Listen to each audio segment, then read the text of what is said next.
ఒక సీనియర్ జర్నలిస్ట్‌గా ఉండేనటువంటి వ్యక్తి సినిమా వాళ్ళు ఎవడు చదువుకోడు, సినిమాల్లో ఎవడు ఉంటాడు?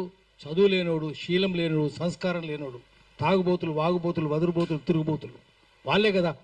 సినిమాలు ఒక్క మంచి సినిమా, దేశభక్తి సినిమా ఒకటి తీసినరా? ఒక్కటి చెప్పండి. అన్ని బూత్ సినిమాలే కదా. అట్లాంటి వాడు ఏం మాట్లాడుతున్నాడు? వాడిని ఉప ముఖ్యమంత్రి చేయడమే తప్పు. అట్లాంటి మాటలు ఎట్లా చూస్తారు అవన్నీ?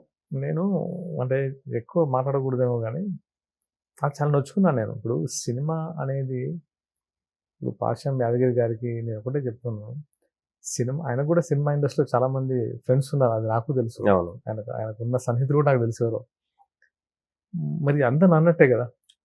ఎందుకంటే మీకు సినిమా ఇండస్ట్రీ అంటే మనము రోజు 5 గంటలకి 5 గంటల లోపు 4 గంటలకి కృష్ణానగర్లోకి వెళ్తే తెలుస్తే సినిమా ఇండస్ట్రీ పర్సన్స్ ఎంత నిబద్ధతగా ఉంటారు, ఎంత కష్టపడతారు, ఎంత నిజాయితీ ఉంటారు, ఎలాంటి డిసిప్లిన్గా ఉంటారు. అండ్ సినిమా ఇండస్ట్రీలో సక్సెస్ అవ్వడం కోసము ఎన్నో రోజులు ఆకలితో అలమటించి అంటే ఏదైనా సాధించాలని పట్టుదలతో ఎన్నో అంటే ఒంటరిగా అక్కడ కుటుంబాన్ని వదిలేసి ఇక్కడ ఉండి అది డైరెక్టర్లుగా, హీరోలుగా, యాక్టర్స్గా నిజంగా చెప్పాలంటే సినిమా ఇండస్ట్రీలో ఉన్నంత సాక్రిఫైస్, త్యాగం నాకు తెలిసి ఏ ప్రొఫెషన్లో ఉండదు. ఇది నేను ఫేస్ చేశాను, చూస్తున్నాను, ఇది అందరికీ తెలిసిన విషయం. అలాంటి వాళ్ళకి మీరు ఇచ్చే రెస్పెక్ట్ ఇదేనా? కాదు కదా. కాదు. ఇప్పుడు సినిమా ఇండస్ట్రీ అంటే ఇంకా శీలం ఉండదు, నిజాయితీ ఉండదు. ఏం చెప్పారు మీరు అసలు? అంటే అది ఎలా దొర్లారు? ఇప్పటికీ నాకు అర్థం కాదు ఎలా దొర్లారు ఆయన. ఎందుకంటే ఆయన ఒక సీనియర్ జర్నలిస్ట్, ఆయన ఎంతో ఎక్స్పీరియన్స్ ఉంటుంది, ఎంతో లైఫ్ని చూశారు.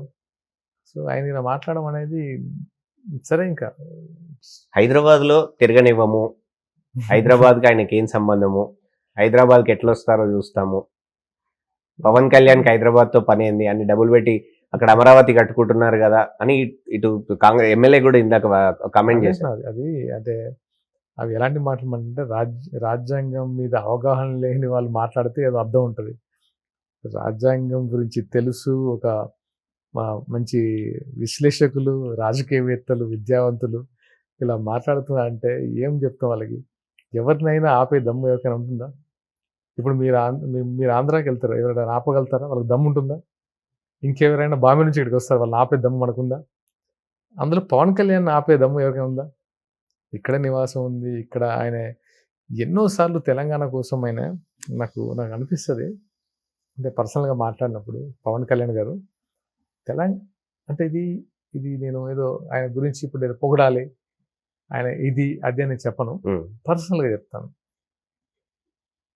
He likes Telangana fighting spirit. ఆయనకు తెలంగాణ ఫైటింగ్ స్పిరిట్ అంటే ఇప్పటికి ఇష్టం. ఆయన ఎప్పుడు అంటుంటారు, ఈవెన్ ఆంధ్ర సభలో కూడా, మీ తెలంగాణ లాగా మొండిగా అలా ఫైట్ చేసే తత్వం ఇక్కడ లేదు, అసలు ఇలాంటి వాళ్ళు కావాలి అంటే తెలంగాణను మెచ్చుకున్నట్ట, తిట్టినట్ట? అంటే ఎప్పుడు అంటే ఆయన అసలు జనసేన పార్టీ పుట్టిందే తెలంగాణ ఉద్యమ స్ఫూర్తితో. ఆయన ఎప్పుడు చెప్పేది నేను కూడా దానికి అట్టట్టే ఒక ఉద్యమాన్ని స్ఫూర్తిగా తీసుకుని ఒక పార్టీ పెట్టడం అంటే తెలంగాణకు ఎంత రెస్పెక్ట్ ఇచ్చినట్టు. అది కూడా తెలంగాణలో పెట్టిన పార్టీ 2014లో. ఎక్కడో ఆంధ్రాలోనో ఢిల్లీలోనో ఇక్కడ పెట్టలే, ఇక్కడ తెలంగాణలో పెట్టిన పార్టీ అంటే తెలంగాణ పార్టీ కాకపోతే ఆంధ్ర పార్టీ ఎట్లా అవుద్ది? ఈ జెండా ఎక్కడ పెట్టారు? తెలంగాణ. ఇప్పుడు యాజ్ ఎ డిప్యూటీ సీఎం అక్కడ ఉంటే ఆయన తెలంగాణ కాకుండా పోతాడా? అది అసలు ఇది అన్నీ తెలిసి ఈ మాటలు వినకుండా ఇవి చెప్తున్నప్పుడల్లా అందరు చెవులు మూసుకుంటారు, ఆంధ్ర ఆంధ్ర ఆంధ్ర అంటారు. ఇది ఎక్కడ న్యాయం? సో ఈరోజు కాదు ఆయన తెలంగాణకు ఏదో డిప్యూటీ సీఎం అయిన తర్వాత వచ్చినవాడు కాదు. ఉమ్మడి ఆంధ్రప్రదేశ్ ఉన్నప్పుడే ఎక్కడో మారుమూల ప్రాంతాల్లో బోర్లేయించినోడు, ప్రజల కష్టాలు తీర్చినోడు, ప్రజలతో మమేకమై ఉన్నాడు, తెలంగాణ భాషను, తెలంగాణ యాసను ఆయన ఎక్కువ మాట్లాడేవాడు ఇండస్ట్రీలో. అప్పుడు తెలంగాణ రాకముందు కంటే సినిమాల్లో ఆయన ఎక్కువ మాట్లాడేవాడు. జానీస్ ఇలాంటి సినిమాల్లో, తమిళ్ లాంటి సినిమాల్లో తెలంగాణ జానపదాలు, సాంగ్స్ మీకు అంటే అందరం చూసిన వాళ్ళే కదా. అంటే తెలంగాణని ఇంకెక్కడైనా విస్మరించారు? తమిళ సినిమాలో ఎన్ని జానపద తెలంగాణకు సంబంధించిన సాంగ్స్ ఉంటాయి.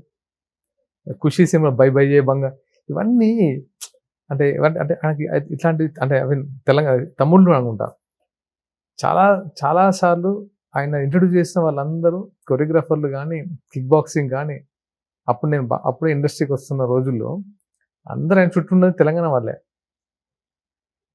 సో ఆయనకు తెలంగాణ, ఆంధ్ర, ఈ ఈ మహారాష్ట్ర ఈ భేదాలు ఎప్పుడూ లేవు. మనిషి మనస్తత్వం నచ్చితే అది ఎంత దూరమైనా ఆయన దగ్గర అక్కడ నుంచి తెచ్చుకుంటాడు.